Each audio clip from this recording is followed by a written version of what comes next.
मोक्षमार्गस्य नेतारं हेतारं कर्मभूषितं ज्ञातारं विश्वतत्त्वानां वन्दे तद्गुणलब्धये वन्दे तद्गुणलब्धये। हमने तत्पार सूत्र के प्रथम अध्याय का 1 से लेकर के 4 नंबर तक का सूत्र कर लिया। अब पांचवा सूत्र कि जिन 7 तत्वों के हमने नाम कहे, कौन कौन से? जीव अजीव जीव अजीव जीवा जीवाश्व बंध संवर निर्जरा मोक्षास तत्वम। अब ये असली है नकली है, इनकी पहचान क्या है? हम कैसे पहचानेंगे कि ये सम्यक तो है या मिथ्यात्व है? तो उसके लिए आगे का सूत्र आता है 5 नंबर का सूत्र। कौन सा? नाम स्थापना द्रव्य भाव तस्तन्यासः। नाम स्थापना द्रव्य एवं भाव, इन 4 उपाय से जीवादि 7 तत्वों का न्यास निक्षेप होता है। कैसे? ये समझिए। गुण क्रिया आदि रहित वस्तु व्यक्ति में व्यवहार के लिए जो संज्ञाकरण होता है वह नाम निक्षेप है। कैसे? आपने अपने बच्चे का नाम रख दिया महावीर, तो वह तो महावीर नहीं हो गया। उन्हें तो उनमें तो महावीर जैसे कुछ भी लक्षण नहीं है, लेकिन आपने क्या किया? अपने बच्चे का नाम रख दिया महावीर। बहुत सारे घर में आपको मिलेंगे महावीर नाम के इंसान, लेकिन क्या वो हमारे महावीर प्रभु हो गए हैं 24वें तीर्थंकर? नहीं, ये है सिर्फ नाम निक्षेप।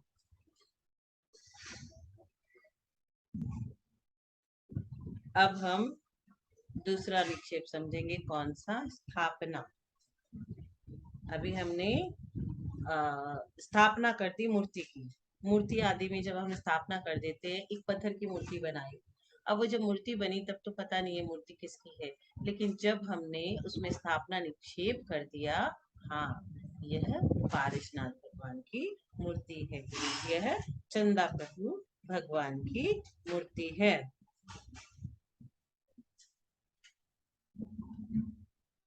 तो जितना मान जितना सम्मान हम महावीर भगवान, पारसनाथ भगवान, चंदा प्रभु भगवान को देते हैं, उतना ही सम्मान उनकी मूर्ति को देना स्थापना निक्षेप है। स्थापना करके उसे वैसे ही आदर सहित वंदना। जैसे हम मंदिर जाते हैं और मंदिर में भगवान के आगे हाथ जोड़ते हैं, तो भगवान है क्या? वो स्थापना निक्षेप से है। हमने भगवान की मूर्ति बनाई और कहा, एक चंदा प्रभु, चांद का साइन बना दिया कि चंदा प्रभु भगवान है, और अपनी श्रद्धा के संग भक्ति उनकी करने लगे। असली भगवान तो कब के मोक्ष को चले गए। उनकी अत्यंत अवस्था जो थी, उनका रूप हम बना करके उनका आदर सत्कार करते हैं। तो स्थापना निक्षेप दो तरह से होते हैं, एक तदाकार स्थापना और एक अतदाकार स्थापना। अब तदाकार स्थापना किसे कहते हैं और अतदाकार स्थापना किसे कहते हैं? तदाकर स्थापना मतलब वैसे का वैसे ही, या वह है। जैसे हमारे भगवत ऐसे करके पूरी पद्मासन में बैठे रहते हैं, दृष्टि नासा के ओर, वैसे ही अरिहंत अवस्था की हम मूर्ति बनाते हैं, सेम टू सेम जैसे वो थी। तदाकार सेम आकार वैसा ही। और अतदाकार मतलब हम क्या करते हैं? चेस खेलते हैं। कभी खेला है आपने चेस? जब आप चेस खेलते हो तो चेस की जो गोटी रहती है, उसमें हम क्या बोलते हैं? एक को राजा बना देते हैं, एक को वजीर बना देते हैं, एक को हाथी बना देते हैं, एक को ऊंट बना देते हैं, एक को घोड़ा बना देते हैं। वो घोड़ा है, वो घोड़ा नहीं है। वो हाथी है, हाथी नहीं है। तो शतरंज की गोटी में जो बादशाह और वजीर, ये सभी अतदाकर स्थापना हमने कर दी। अब हम यहाँ पे क्या है? नाम स्थापना। नाम समझ गए, महावीर का नाम रख देने से वह महावीर नहीं हो जाता। स्थापना तदाकार और अतदाकार स्थापना निक्षेप। अब उसके बाद द्रव्य भाव तस्तन्यासः। तो द्रव्य द्रव्य निक्षेप क्या होता है? पहले भूत में वर्तमान की वह वस्तु ऐसी थी, अब यही वर्तमान की वस्तु भविष्य में ऐसी बनेगी, यह सम्यक द्रव्य निक्षेप है। उदाहरण से समझेंगे। महावीर भगवान भूत में सिंह पर्याय में थे, आज वह तीर्थंकर है और यही भविष्य सिद्ध पर्याय को प्राप्त होंगे। ये सम्यक द्रव्य निक्षेप है। पहले सिंह पर्याय में थे, अभी वह तीर्थंकर है, अब आने वाले भविष्य में सिद्ध पर्याय को प्राप्त होंगे। अब नाम स्थापना द्रव्य भाव, अब भाव निक्षेप समझेंगे। भूत और भविष्य में यह वस्तु क्या थी और क्या होगी, यह नहीं कहा जाता, केवल वर्तमान पर्याय का ग्रहण यह सम्यक भाव निक्षेप है। जैसे कि हम प्रेजेंट में रहना, न पास्ट में जाना न फ्यूचर में जाना। तीर्थंकर भगवान महावीर पहले भूत में सिंह थे और भविष्य में सिद्ध बनेंगे, यह नहीं कह सकते। केवल वर्तमान में वो तीर्थंकर भगवान महावीर, ऐसा हमें कहना सम्यक भाव निक्षेप है। तो द्रव्य और भाव निक्षेप में क्या है? द्रव्य निक्षेप में हम पास्ट में चले जाते हैं कि पास्ट पर्याय में वह सिंह थे और फ्यूचर में वह सिद्ध, प्रेजेंट में वो तीर्थंकर। लेकिन भाव निक्षेप में अभी वर्तमान में वो क्या है, बस इसी से मतलब है। पहले क्या थे, बाद में क्या होंगे, उससे किसी को कोई भी मतलब नहीं।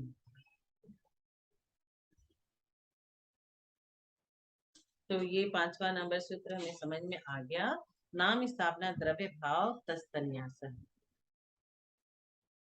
इन चारों नाम से, स्थापना से, द्रव्य से, भाव से, इन 4 उपायों से जीवादि 7 तत्वों का न्यास निक्षेप होता है। नाम से कैसे होता है समझ, या नाम रख दिया महावीर, स्थापना कर दी तदाकार या अतदाकार। द्रव्य मतलब पहले क्या थे, फ्यूचर में क्या होंगे, अभी क्या है, और भाव में एट प्रेजेंट में वह क्या है। अब आइए लेते हैं अगला सूत्र। सूत्र संख्या 2 से लेकर के सूत्र संख्या 5 तक सम्यक दर्शन सहित सम्यक दर्शन के श्रद्धान योग्य तत्व विशेष तत्वार्थ के साथ सम्यक तत्वों को नामादि निक्षेप के द्वारा समझाया। लेकिन हम तो बहुत अल्प बुद्धि है, अतः आप हमें यह बतलाएं कि जीवादि तत्वार्थ या सम्यक दर्शन आदि का ज्ञान संक्षेप में किस प्रकार से हमें हो सकता है। संक्षेप में सम्यक दर्शन का ज्ञान हमें किस तरह से होता है। तो ये जो आगे का 6 नंबर का सूत्र है, पहले हमने समझ लिया सम्यक दर्शन ज्ञान चारित्राणी मोक्ष मार्ग है, मोक्ष का मार्ग इन तीनों की एकता से ही होता है। तत्वार्थ श्रद्धानम सम्यक दर्शनम, तत्व का सच्चे सही रूप से श्रद्धा नहीं सम्यक दर्शनम है। तन निसर्गाद अधिगमात्वा, निसर्गज और अधिगमज, ये 2 तरह से हमें सम्यक दर्शन हो सकता है। और तत्व कितने हैं, जीवा जीवाश्रय बंध संवरण योजना मोक्षास तत्व। और उसके बाद हमने ये तत्वों को हम कैसे पहचानेंगे, तो नाम स्थापना द्रव्य भाव तस्तन्यास। अब प्रमाण और नय के द्वारा हमें, प्रमाण और नय के द्वारा जीवादि तत्वार्थों का सम्यक दर्शन आदि का ज्ञान होता है। प्रमाण नय अधिगम, तो प्रमाण क्या है और नय क्या है। अब आप ये समझो कि प्रमाण किसे बोलते हैं और नय किसे बोलते हैं। तो सकला देश प्रमाणम, जो पदार्थ के सर्व देश को ग्रहण करता है वह प्रमाण है। संपूर्ण पदार्थ के सर्व देशों को ग्रहण किया वह प्रमाण है। समीचीन ज्ञान को प्रमाण कहते हैं। और विकलादेश नय, जो पदार्थ के एक अंश को ग्रहण करता है, विकलादेश नया, पदार्थ के एक ही अंश को ग्रहण करता है वह नय है। वक्ता के अभिप्राय को नय कहते हैं और समीचीन ज्ञान को प्रमाण कहते हैं। तो प्रमाण क्या हुआ और नय क्या हुआ। एक व्यक्ति आया और दुकान में बोला हमें आप सस्ती से सस्ती चीज देना। दूसरा व्यक्ति आया और बोला हमें न ज्यादा सस्ती और न ज्यादा महंगी, ठीक ठाक मीडियम चीज देना।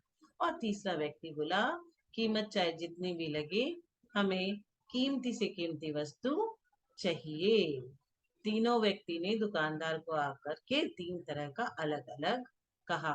ठीक इसी प्रकार 3 प्रकार के जिज्ञासु शिष्य होते हैं, जो जीवादि तत्वार्थ की संक्षेप में और मध्य में और विस्तार से जानकारी चाहते हैं। कुछ लोग छोटे रूप में जानकारी चाहते हैं, कुछ मीडियम और कुछ बहुत विस्तार से। तो यह सूत्र संक्षेप रुचि शिष्य को ध्यान में रखकर बनाया गया है, क्योंकि महापुरुषों का लक्ष्य सभी के उपकार के लिए होता है। जो पहली बार कहा जाए वह प्रमाण है। जैसे पूछा कि आप कहाँ से आए, उसने कहा मैं कोलकाता से आया। तो प्रमाण में जब हम भेद कर देंगे कि कोलकाता में आप कहाँ से आए, तो उसने कहा डायमंड सिटी साउथ से आए। तो यह पूछना कि आप कहाँ से कोलकाता में आए, यह हो गया नए की बात है। जीव के बारे में जो जानकारी लेनी है वही प्रमाण है, और जो जानकारी है वह नए है। तो ये प्रमाण मतलब संपूर्ण सर्वदेश को ग्रहण करना, नए मतलब एक पाठ को ग्रहण करना।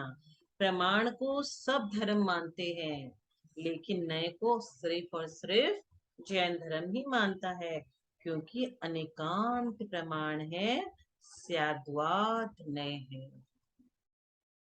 प्रमाण धोक दृष्टि है और नए फुटकर दृष्टिकोण है। प्रमाण पूज्य है, क्योंकि प्रमाण से ही नए की उत्पत्ति होती है। अतः सूत्र में प्रमाण के बाद नए शब्द को रखा। तो प्रमाण नए रतिगमा ये हम समझ गए। यह संक्षेप रुचि शिष्य के लिए सूत्र था। अब मध्यम रुचि शिष्य के लिए जीवादि तथा तत्वार्थों का ज्ञान कैसे हो। संक्षेप में तो हम तत्वार्थ का ज्ञान प्रमाण और नए से कर लेंगे, प्रमाण नए रदिगमा। अब जो मिडिल में मीडियम साइज के जो शिष्य हैं उनके लिए तो निर्देश स्वामित्व साधनाधिकरण स्थिति विधानतः 7वां नंबर। आइए साहब, निर्देश स्वामित्व साधनाधिकरण स्थिति एवं विधान इन 6 अनुयोगों के द्वारा भी तत्वार्थ एवं सम्यक दर्शनादि का ज्ञान होता है। अब आप बोलोगे ये निर्देश क्या है, स्वामित्व क्या है। जिसके बारे में कहना या पूछना है उसका नामकरण करना है, वह निर्देश है। जिसके बारे में जानना है, कहना है, उसका नाम क्या है, यही निर्देश है। बहुत सी वस्तुओं में जिसका कथन करना है उसका निर्णय करना निर्देश है। अब मैं आपके सामने एक एग्जांपल देती हूँ। जीवादि तत्वार्थ में से मात्र जीव के कथन के बारे में, रत्न त्रय में से मात्र सम्यक दर्शन के बारे में कहने का निर्णय करना, यह निर्देश कथन है। तो निर्देश से कैसे होता है ये समझ गया। अब सेकेंड नंबर स्वामित्व। वस्तु के अधिकार को स्वामित्व कहते हैं, अर्थात उसका स्वामी कौन है, इसका निर्णय करना स्वामित्व है। सम्यक दर्शन प्रत्येक जीवों को प्राप्त नहीं हो सकता। जो अभव्य है उन्हें कभी भी सम्यक दर्शन नहीं होगा। उसकी पात्रता का चुनाव स्वामित्व है।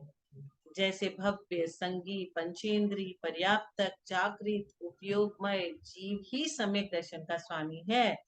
यही इसका स्वामित्व कथन है। भव्य जीव को ही सम्यक दर्शन हो सकता है, संगी हो, असंगी को नहीं होता। संगी पंचेंद्री होना पड़ेगा, पर्याप्तक होना पड़ेगा, अपर्याप्तक को नहीं, जागृत अवस्था में होना पड़ेगा, उपयोगमय होना पड़ेगा। ये सारे जीव ही सम्यक दर्शन के स्वामी है।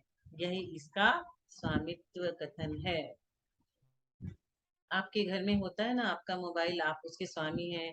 फिर आपके बच्चे को जब आपका मोबाइल यूज करना होता है तो वो आपसे परमिशन लेता है कि क्या मैं इसे यूज कर सकता हूँ क्या, क्योंकि अल्टीमेट ऑनरशिप आपके पास है। अब दूसरा जब यूज करेगा तो उसे आपका परमिशन लेना पड़ेगा।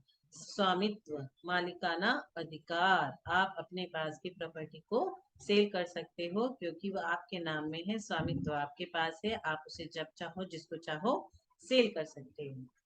तो स्वामित्व क्या हुआ वस्तु की अधिकार को स्वामित्व कहते हैं, ये हम सब समझ गए। निर्देश स्वामित्व। अब साधन, साधन क्या है, वस्तु की प्राप्ति और उत्पत्ति के कारण को साधन कहते हैं, अर्थात प्राप्ति के उपाय को साधन कहते हैं। सम्यक दर्शन की प्राप्ति के साधन दो प्रकार से हो सकते हैं। कौन कौन से, एक अंतरंग और एक बहिरंग। अंतरंग साधन क्या है, दर्शन मोहिनी अर्थात मिथ्यात्व एवं चार चारित्र मोहिनी अर्थात अनंतानुबंधी क्रोधमान माया लोभ, ये चार कषाय इन पांचों का अथवा दर्शन मोहिनी की तीन मिथ्यात्व और सम्यक प्रकृति तथा अनंतानुबंधी की चार, इन सात कर्म प्रकृतियों का उपसम क्षय और क्षयोपसम ये अंतरंग कारण सभी भव्य जीवों के समान है। तो साधन मतलब वस्तु की प्राप्ति उत्पत्ति के कारण को हम क्या कहते हैं? साधन। जब भी आप कोई फॉरेन ट्रिप करने चाहते हो तो बोलते सब साधन जुटा लिया है ना, सारी चीज की व्यवस्था हमने कर ली है ना, तभी जा करके हम उसको उसमें आगे बढ़ते हैं। तो वस्तु की प्राप्ति उत्पत्ति के कारण को साधन कहते हैं। अब अधिकरण, वस्तु के अधिकार आधार को अधिकरण कहते हैं, अर्थात वस्तु जहाँ प्राप्त होती है वह अधिकरण है। वस्तु के आधार को अधिकरण कहते हैं, मतलब कि वस्तु जहाँ से प्राप्त होती है वह अधिकरण है।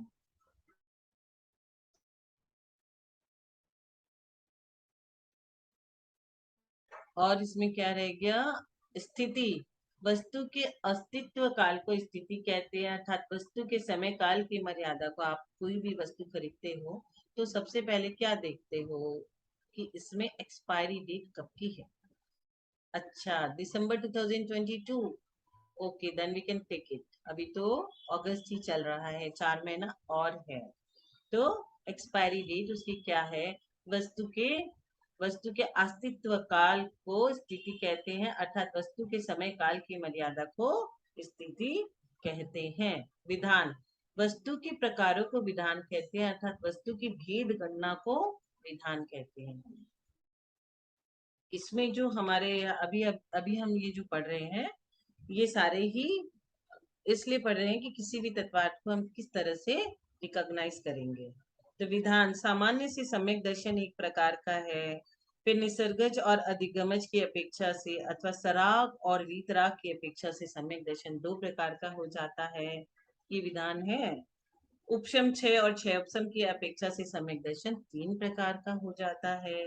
सम्यक दर्शन का कथन करने वाला शब्द संख्यात है, अतः सम्यक दर्शन संख्यात प्रकार का है, जैसे आज्ञा, बीज, सम्यक आदि।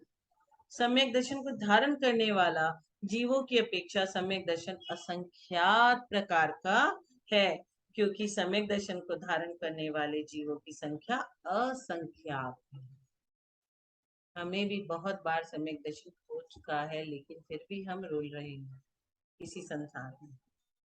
श्रद्धान करने योग्य पर्याय सहित पदार्थ अनंत प्रकार के हैं, तो सम्यक दर्शन अनंत प्रकार का है। इसी प्रकार सम्यक ज्ञान, सम्यक चारित्र और जीवादि तत्वार्थों में भी 6 अनुयोगों द्वार को हम लगा सकते हैं। तो हम क्या क्या समझे ये वाले सूत्र में? निर्देश, स्वामित्व, साधनाधिकरण, स्थिति, विधानतः। निर्देश, स्वामित्व, साधन, अधिकरण, स्थिति और विधानतः। स्थिति में उपसम क्षय और क्षय उपसम इन तीनों सम्यक दर्शनों की जघन्य स्थिति क्या है? अंतर्मुरत।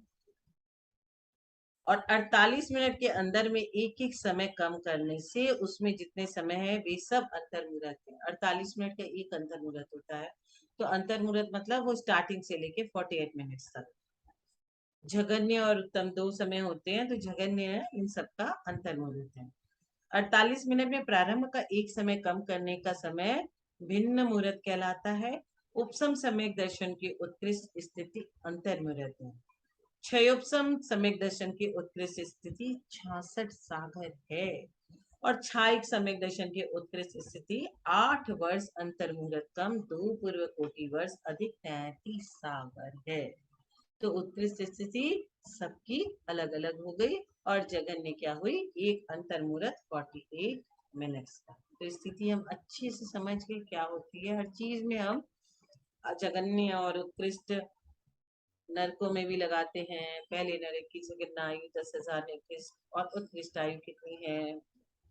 1 सागर। इस तरह से सारे दूसरे तीसरे चौथे में पहले की जो उत्कृष्ट है दूसरे की जघन्य, और दूसरे की जो उत्कृष्ट है वो तीसरे की जघन्य, ऐसे करके 1 सागर 2 3 4 5 6 7 सागर तक चलता रहता है। स्थिति बहुत अच्छे से समझ गए हम लोग, स्थिति कैसे होती जगन्य और उत्कृष्ट। साधन भी हम समझ लिए थे, अंतरंग और बहिरंग। सम्यक दर्शन की प्राप्ति के साधन कितने हैं? अंतरंग पहला और दूसरा बहिरंग। अंतरंग साधन क्या है? एक दर्शन मोहिनी अर्थात मिथ्यात्व एवं चार चारित्र मोहिनी अर्थात अनंतानुबंधी क्रोधमान माया लोभ, ये चार कसाई इन पांचों का अथवा दर्शन मोहिनी की तीन मिथ्यात सम्यक प्रकृति एवं अनंतानुबंधी के चार, इन सातों कर्म प्रकृतियों का उपसम 6 और 6 उपसम, ये अंतरंग कारण सभी भव्य जीवों के समान है। दूसरा बहिरंग। बहिरंग साधन चारों गतियों में अलग अलग है। कौन कौन सी चार गति? गति कितनी होती है? गति चार होती है, नरक, तिर्यंच, मनुष्य और देव गति। तो प्रथम नरक से तीसरे नरक तक जाति स्मरण वेदना एवं धर्म स्मरण, चौथे से सातवें नरक तक जाति स्मरण एवं वेदना, ये दो ही साधन है। कारण कि तीसरे नरक के आगे कोई भी मित्र देव नरकों में संबोधन करने के लिए नहीं जाते, जिससे धर्म श्रवण निमित्त का अभाव हो जाता है। सीता मैया का जीव जो स्वर्ग में बैठा है, वो कहाँ गया? नरक में गया। नरक में कहाँ? रावण और लक्ष्मण के पास, कि वो क्या कर रहे हैं, लक्ष्मण को यहाँ से उठा के ले जाऊं, लेकिन जैसे उठाते पारा की तरह चुर चुर नीचे गिर जाते, तो वह उठा के नहीं ले जा पाया। नरक गति। अब तिर्यंज गति। तिर्यंज गति में जाति स्मरण, धर्म श्रवण, जिन बिंब दर्शन, ये तीन ही साधन है। कौन कौन से तीन? जाति स्मरण, धर्म स्मरण और जिन बिंब दर्शन। मनुष्य गति में क्या है? सेम, जाति स्मरण, धर्म स्मरण और जिन बिंब दर्शन, ये तीन ही साधन है। और देव गति में जाति स्मरण, धर्म स्मरण और जिन महिमा दर्शन, देवर्धि दर्शन, ये चार ही साधन है। देव गति में चार, जाति स्मरण भी है, धर्म श्रवण भी है और जिन बिंब दर्शन भी है। उसके संग संग देवर्धि दर्शन, ये चार साधन है। जिन महिमा के दर्शन और देवर्धि दर्शन। देव गति के देव जिनेन्द्र भगवान के पंच कल्याणक पूजा के महात्मा से सम्यक दर्शन प्राप्त करते हैं। अतः जिन महिमा दर्शन सम्यक्त में कारण है। छोटे देव बड़े देव की रीति को देखकर अपने ज्ञान से उनकी रीति का चिंतन करते हैं कि इस देव ने किस कारण से इतनी रिद्धियां प्राप्त की। जैसे हमारे बगल में कोई पड़ोसी आ जाता है और उसके पास बहुत अच्छी कार है, ऑडी है, BMW है, हम सोचते हैं इसके पास कितना पुण्य है, कैसे इसके पास इतनी सारी लग्जरीज चीज है। बच्चे तो सोच ही लेते हैं। और देव क्या चिंतन कर रहे हैं कि इनके पास इतनी रिद्धियां कहाँ से आई। इस चिंतन से देव रिद्धि दर्शन भी सम्यक्त में कारण हो जाता है। तिर्यंच एवं मनुष्य गति में नारकियों के समान वेदना से सम्यक दर्शन नहीं होता, कारण कि तिर्यंच और मनुष्य के पास वेदना के प्रतिकार के साधन है। दूसरी बात, मनुष्य और तिर्यंचों को जिन कारणों से वेदना होती है, वे उस वेदना के दूर होने पर पुनः वैसी ही वेदना के साधन जुटा लेते हैं। जैसे कोई गर्भवती नारी प्रसूति की पीड़ा को सहन नहीं कर पाती, लेकिन प्रसूति होने के कुछ समय बाद पुनः गर्भ धारण कर लेती है। उस समय वो सोचती है मैं तो दोबारा अब कोई बच्चा पैदा नहीं करूंगी, बहुत कष्ट है। लेकिन जैसे ही थोड़ा दिन बीतता है, साल डेढ़ साल, फिर उसके मन में आ जाता है कि चलो एक लड़का नहीं हुआ, एक लड़का कर लेता। अतः तिर्यंच और मनुष्य में वेदना से सम्यक दर्शन नहीं होता। नारकियों में निरंतर वेदना होने से उनके वेदना से सम्यक दर्शन उत्पन्न होता है। नारकियों को तो निरंतर वेदना होती है। नारकियों की वेदना में रिलैक्सेशन तभी मिलता है जब कोई जीव, तीर्थंकर प्रकृति का जीव का जन्म होता है, तो नारकियों को भी उतने समय के लिए थोड़ा सा आराम। बोलो महावीर भगवान की जय।